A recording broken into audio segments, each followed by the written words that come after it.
এবার হলো মহকুমা।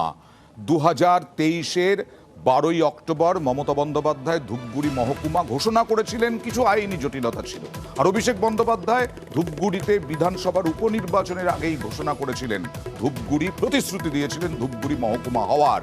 এবার তো মহকুমা হলো ধূপগুড়ি। কি বলছেন ধূপগুড়ির মানুষ? কথা বলবো প্রতিনিধি রকির সঙ্গে। রকি, ধূপগুড়ি কি বলছে?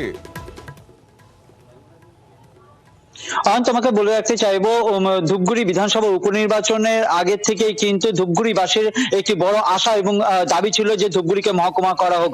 অবশেষে যখন উপনির্বাচন হয় তখন নির্মল চন্দ্র রায়ের হাত ধরে অভিষেক বন্দ্যোপাধ্যায় ধূপগুড়ির সভা থেকে কিন্তু ঘোষণা করেছিলেন যে 31শে ডিসেম্বরের মধ্যে ধূপগুড়িকে মহকুমা করা হবে। কিন্তু সেই ঘোষণা হয়ে গেলেও অবশেষে কিন্তু আইনি জটিলতার জন্য ধূপগুড়ি মহকুমার কাজ থমকে গিয়েছিল।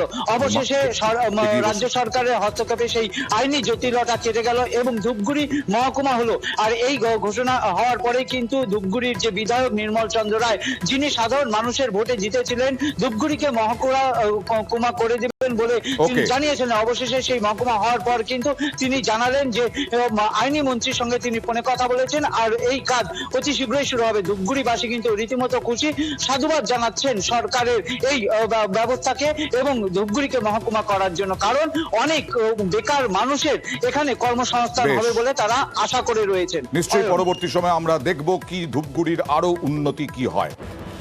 আর মুখ্যমন্ত্রী কি বলেছিলেন 12ই অক্টোবর 2023, যেটা বলছিলাম দেখুন। ধূপগুড়ি আমরা আপনাদের নির্বাচনের আগে কথা দিয়েছিলাম যে নতুন সাব ডিভিশন করব, এটা আজকে ক্যাবিনেটে পাস হয়ে গেছে। ধূপগুড়ি, বানারহাট আর ধূপগুড়ি মিউনিসিপ্যালিটি নিয়ে ধূপগুড়ি সাব ডিভিশন একটা করে দেওয়া হচ্ছে। বিধানসভা উপনির্বাচনে জয়ী হয়েছিলেন তৃণমূল প্রার্থী নির্মল রায়। নির্মল রায়ের হাত ধরেই অভিষেক বন্দ্যোপাধ্যায় প্রতিশ্রুতি দিয়েছিলেন ধূপগুড়িতে তৃণমূল জিতলে হবে মহকুমা। জটটা খুলে গেছে। আবার সবচেয়ে বড় কথা হলো যে আমরা মানে মহকুমাটা একেবারে যেটা বলে বৈধভাবে আর কি, আইনি যেটা জন্য আমাদের সবারই একটা চিন্তা ভাবনা ছিল যে গ্যাজেট নোটিফিকেশনটা হচ্ছে না, ফলে মহকুমাটা ঠিক মানে আইনসিদ্ধ হচ্ছে না।